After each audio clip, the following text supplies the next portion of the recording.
What's up, everyone? Welcome to the Jumpmaster X podcast. And today we've got a very interesting topic, and it's a topic that separates a lot of elite jumpers from average ones, and that's the ability to internally rotate the hip well and block extremely hard. Now, why is this important, and what is block foot internal rotation? So, block foot internal rotation is simply where you rotate your hip or femur or thigh inwards. And when you approach on a 2 foot jump, you have your plant foot. So say you're planting left, right. So left foot touches down first, and then you swing your right leg around first. And that is there to block a lot of that horizontal momentum and horizontal or approach velocity that you're coming in with, and to actually translate those forces into going upwards. And elite jumpers, they're very good at this, and they have a very good ability to do this. And you will see this in Jordan Kilgatton. He is very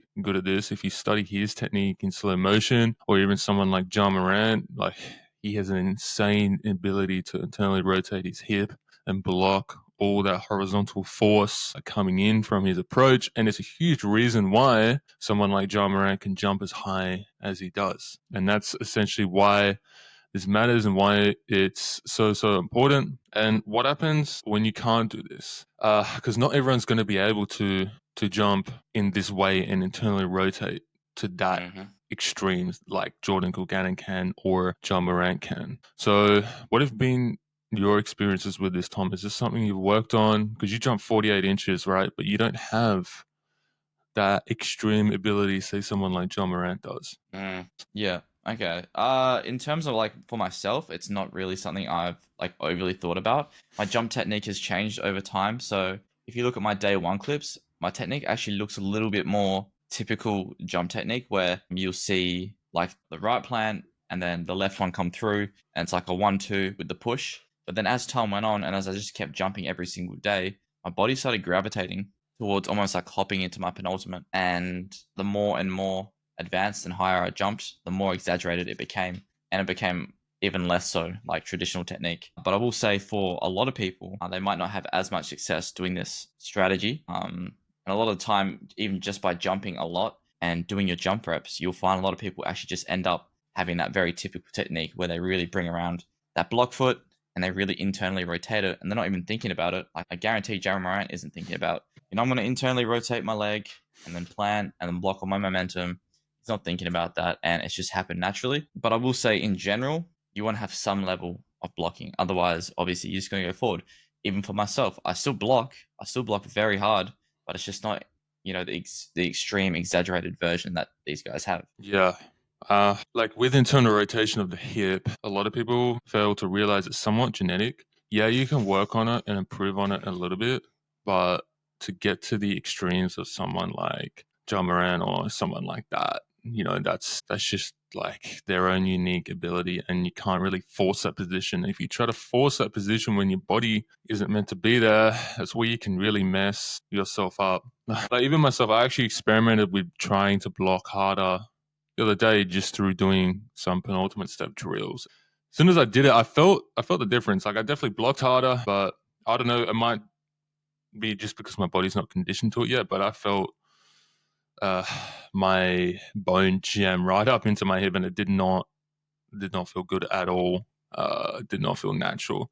And again, it might be a repetition thing. It might be just a thing that my body's not adapted to that style of jumping, but I've never really had a good ability to internally rotate. Like I always had issues trying to deep squat in the past. I can deep squat now, but it took a lot of work to get there and get to that point. And even then, I need heel elevation to be able to do that and getting Yeah. those positions. So, and you'll find that with a lot of taller guys as well. I know you had to do the same as well, Tom. You didn't always deep squat that too well. Yeah, bro. I wouldn't even say my deep squat right now is like even like the super, like the most deep squat you've ever seen. And yeah, it took ages and ages to even get close to how deep I can do it now. I still need to do it with heel elevation for one.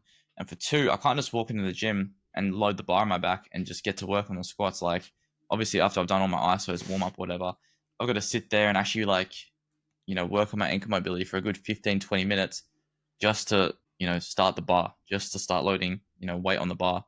And that's, I do a variation different things depending on the day. Some days I'm tighter than others, and I need to do more ankle mobility stuff and hip mobility. But yeah, 15-20 minutes just to get into a deep squat, and that's now after like 5 years of squatting. Yeah. Yeah, and the reason we bring this up is because deep squatting requires, especially the deeper you go, internal rotation of the hip, a decent amount of it to be able to do a proper deep squat. And that's the reason we bring this up, and the reason that matters, because if you don't have that ability in your hip, then you're gonna have a harder time deep squatting. So like myself, I need heel elevation to deep squat, and same with Tom as well. Yeah. That's why that matters. You can't deep squat without that ability. But deep squatting actually helps and trains that ability as well. So if you get better at deep squatting, you'll probably notice that your hip internal rotation improves slowly over time, and your hips loosen up and everything like that. So there is some translation there. But what about our own athletes, Tom?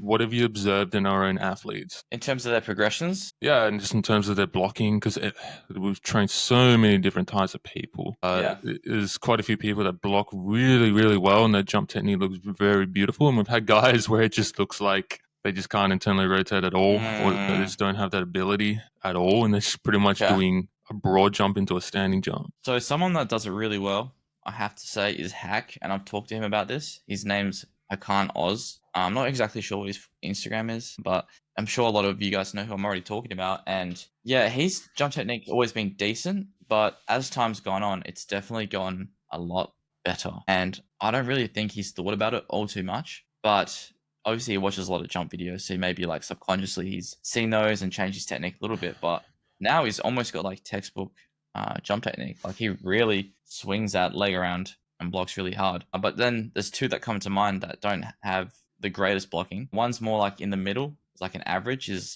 Brad Payne from Yeah. Tasmania, right? Now this isn't horrible, but he has had to work on it, and it is actually something we have queued. So it's like one of those rare situations where we actually kind of broke down his technique, and we definitely gave him some advice. Because before, if you look at the screen right now, his feet were literally just planting straight and then straight, and we really told him to try and get that foot around and try and block a little bit harder. And that's something he's been working on. But the only downside to that was at the start, for him to get around that second leg, it was taking him even more time to get off the ground, which was causing him to jump lower. So it was a longer term fix for him. And then someone that I would say is slightly worse than him, as also you're probably thinking the same person, is Adam, right? Definitely struggles with some internal rotation. I don't really know what else to say, but he's probably the best example of someone I can think of that doesn't have the best internal rotation, but can still jump high.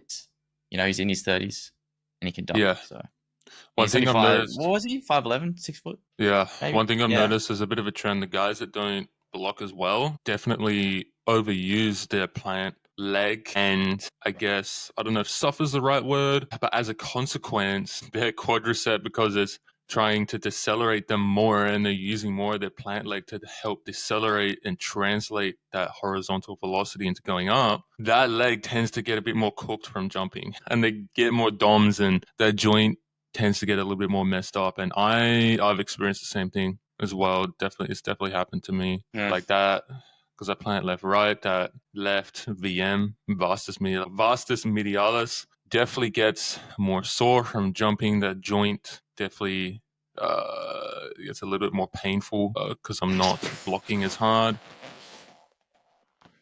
However, my jumping doesn't seem to be consistent. Like, I don't block the same on every jump. It depends what jump I'm doing. So if I'm doing like This a is also backboard true. lob, I'm not blocking as hard.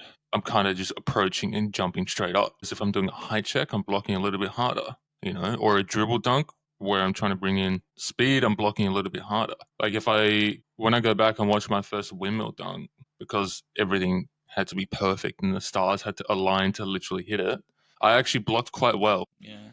And my block foot was actually quite far out in front of me. But not all of my jumps look like that. And maybe that's a technique issue for me. My technique's a little bit inconsistent, or whether it just depends on the type of jump I'm doing and how much speed I'm bringing in. But definitely I've noticed the more speed I bring in, I don't think about this at all, but my body does block harder, like 100% for sure. It self-organizes itself. I don't know if you've noticed the same thing, Tom. That's a good point. saying that different jumps you have different technique. Definitely, I would just say in general, the higher speed of the approach, the more blocking I've had, and I think that's pretty common among every jumper. So the more speed you have to bring in, you're a faster guy, you have a faster approach, you're probably gonna have a better block foot than someone that approaches slow. No, 100%.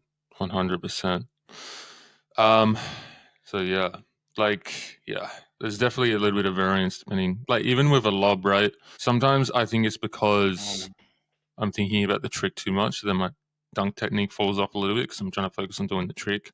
So that's definitely a Yeah, factor as well. I've definitely noticed that versus just trying to do a pure height check where I'm just focused on jumping as high as possible. But again, like I'm not really thinking about these things. Like if you want to work on blocking harder, like a really simple and good cue I found for people if they're not blocking enough and they're jumping too forwards is literally just to cue yourself to jump up and not forwards. And that fixes it a lot of the time, and your body just self organizes itself into just jumping more up, and then your body just naturally yeah, starts blocking harder and using that cue, even though it's so simple, it's like it seems so obvious, stops you from overthinking. Like you never want to think, oh, I need to rotate my femur inwards more and bring my foot around in this exact position more. You kind of just want to use cues and words that elicit feelings and sensations rather than trying to put the body in exact positions, because then you just lead to overthinking and everything just goes to yeah. shit.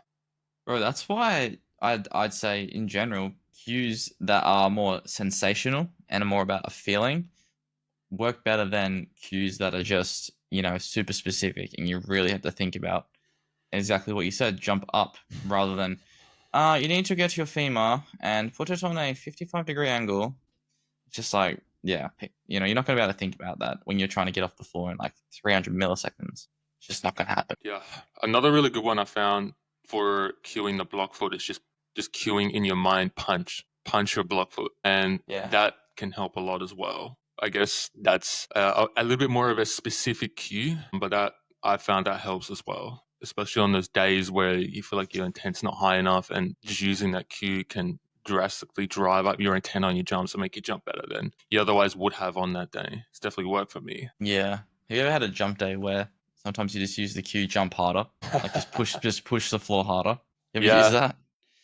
It's like usually at the end of the session when you're like tired, but you're trying to grind out a specific dunk that you're like getting frustrated on, and your yeah. legs are dead, so you can no longer just like have those effortless jumps. So you just gotta muscle through and just jump harder. Yeah, dude. No, I've definitely experienced that before. So, okay, so how can someone improve their internal rotation? We spoke a little bit about that before. Improving your ability to deep squat can help that a little bit. There's some good mobility exercises you can do. One of them is called like windscreen wipers. That's not too bad. That's a good one to do. You can do that on the daily. It's just basically where you sit on your bum and you put your legs in like a 90-90 position and you're going through internal and external rotation Mhm. just gently, and that can really help doing that prior to jumping.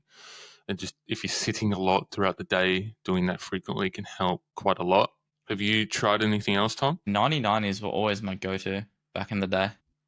Very Yeah. good. Like, I don't even know if I could do like a full 90-90 now, but like perfect technique. Like, obviously, there's different variations of it in terms of like how difficult you can make it, but I could probably only do like the first level when I'm kind of like assisting myself like over on each side. But also like just making sure you actually like know how to warm up properly, because I don't really expect a lot of people to just be able to, you know, do their jumps, like go straight into jumping and have like perfect technique. So it's like with my back squat, you got to make sure you're actually warm in the joints and all the structures, and you'll find that your body like lets you get into those positions a little bit easier. There's going to be less resistance because at the end of the day, your body wants to be safe, right? So if it senses there's like something in the way or something's tight, it's not going to let you get in that nice position. So gradually warming up, gradually exposing yourself to more and more of a block foot is going to probably work the best rather than just jumping straight into it and just full sending it. No, a really good way you can test this is try to touch your hamstrings cold, then Literally, do bro. a proper warm up.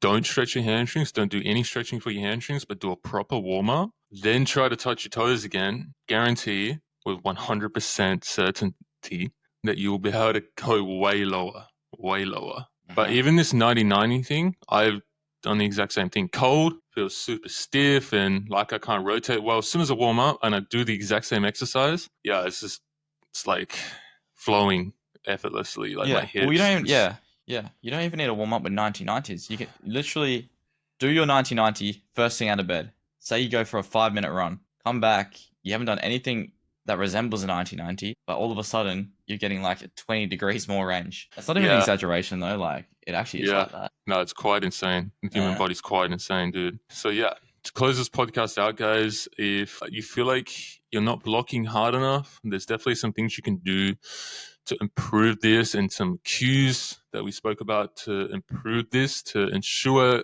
you're translating your horizontal momentum into actually jumping upwards through your approach. And it can definitely add an inch or two sometimes depending on the individual. I wouldn't say it's an absolute game changer, but it's a factor nonetheless. And part of this is somewhat genetic too. So you can only take this so far. You never want to force it or force positions, but definitely experiment with this and play around with it a little bit and see how you go. But we hope this podcast helped you out, guys. If you want to apply for coaching, you want help from us, there's a link down below. And we'll catch you guys in the next